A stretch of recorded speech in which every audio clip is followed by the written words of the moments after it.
Hi everyone, I am here today to share my journey with multiple sclerosis. I have had MS for the last 9 years, and I want to share what has helped me keep the disease in remission for the last 7 years. And I'm sharing my story because I believe that no one out there should have to live in pain or suffer through a disease that they can, in fact, have a great level of control over.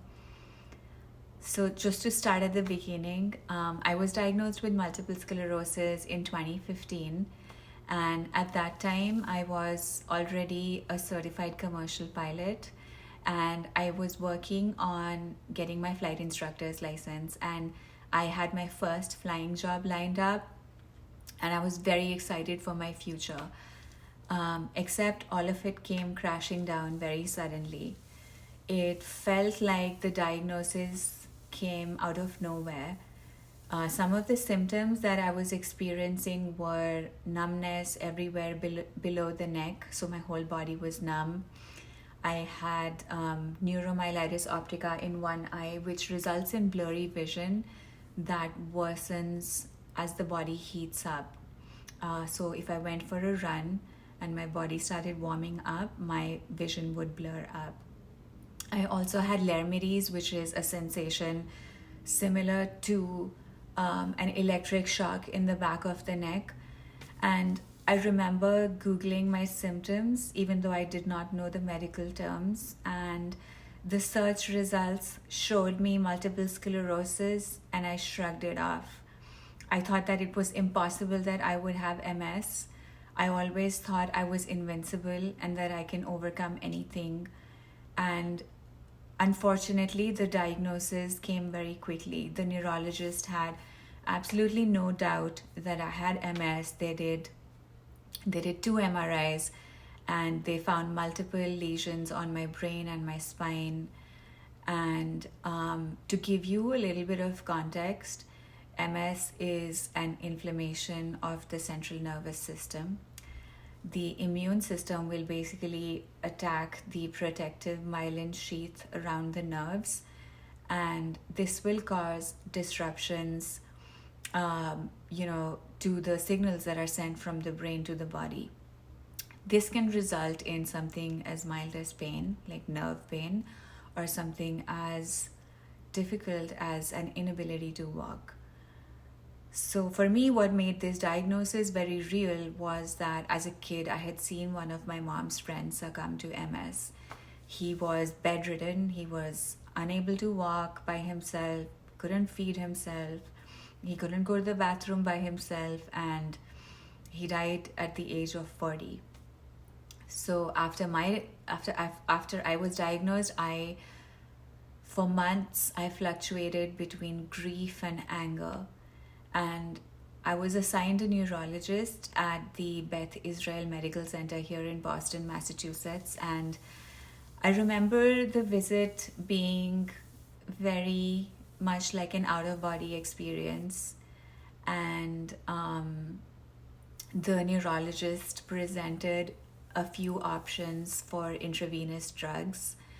And I knew right away that if I got on any of those drugs, I would lose my pilot's license. I would lose my medical, I would lose my pilot's license, and my career would be ruined. I felt like I was losing my health, and I felt like I did not want to become a burden on anyone. I didn't want to be a burden on my husband. And I started going into a very dark place. And just to give you some context, when we take any medication, it will either excite our nervous system or it will subdue it. And both of those can be very detrimental when you're in the cockpit, because you have to be very much there and very much aware and in your senses 100%. So most medication will, you're going to lose your pilot's license.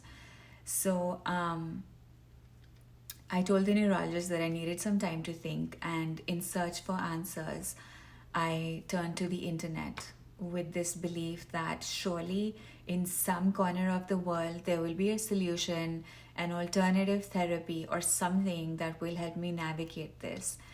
And my hope was that I do this with minimal or no medication. So after weeks of looking and finding like books on like different diets and like nutrition, I came across a YouTube video where a guy was holding a book. He had MS, and the book was called Overcoming Multiple Sclerosis by Dr. George Jelinek. And I found the book, I bought it, and I started reading it. And this book is written by an Australian doctor who himself has multiple sclerosis. His mother also had multiple sclerosis, and he prescribes a diet and lifestyle shift, which is based on research spanning decades, where they tracked MS patients to see how their disease trajectory changes based on how they eat and how they live. And when I found this book, I was very, very hopeful, and I was ready to jump right into it. And one of the recommendations in this program is to stop consuming all dairy products, as they are very, very inflammatory. Now, this was a really big deal for me because I have always loved all things dairy, be it cheese or chocolate or paneer, I mean, you name it. But I also knew that I had a very real chance at living a normal life, and I was willing to do anything for that. And so as I read this book, and I also read about other people's experiences on this program, I began to make changes.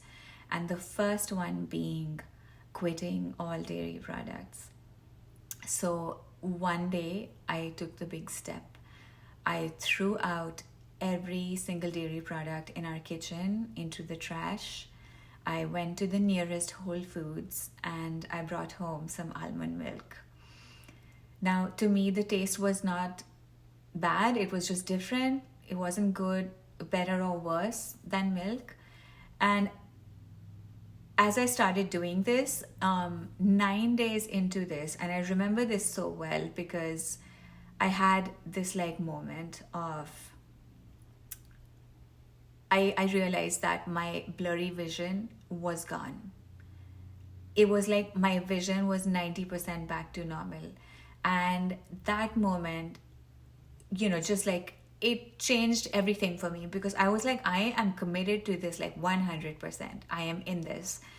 And my body was signaling to me that now that I have taken away one of the things that was feeding the inflammation, things have started to calm down.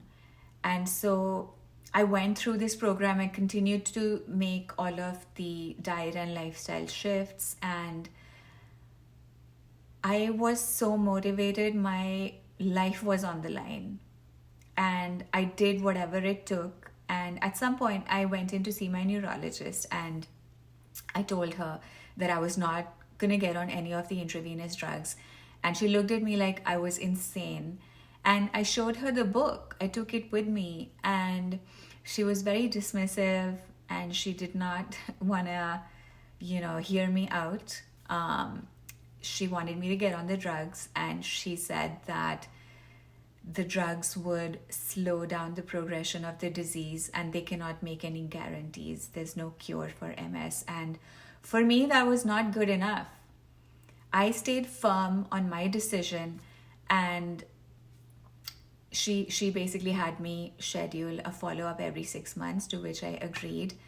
And so for the next 2 years, I relapsed, only like I relapsed twice, but every single time that she saw me, she was amazed that I was still on my feet. She was amazed that I still had my pilot's license, and that I went on to teach people how to fly at New England's largest flight school. I wanted her to believe that diet and lifestyle can address MS, but she was not having it. And Anyway, as of today, it took 2 years for the disease to really stabilize on this diet and lifestyle shift. I have not had a single relapse in the last 7 years. And I am very, very grateful every day for the simple things like being able to walk, being able to go to the gym. And my whole life changed after the diagnosis. It went beyond food because I began to examine my relationships, my friendships, and what I was doing with my life. I eventually decided that I want to work in a field that would directly impact people's health.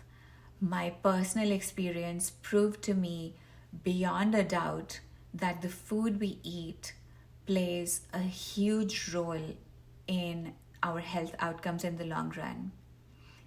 And so I always advocate for real whole foods, which means fruits, vegetables, nuts, leafy greens, and so on.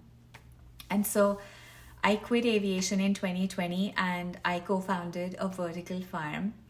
My company, Giant Gorilla Greens, uses science backed methods to grow the most nutritious microgreens. I cannot go a day without eating these, and I hope you will check us out at giantgorillagreens.com. If you would like to know more about my farm, I can give you a video tour.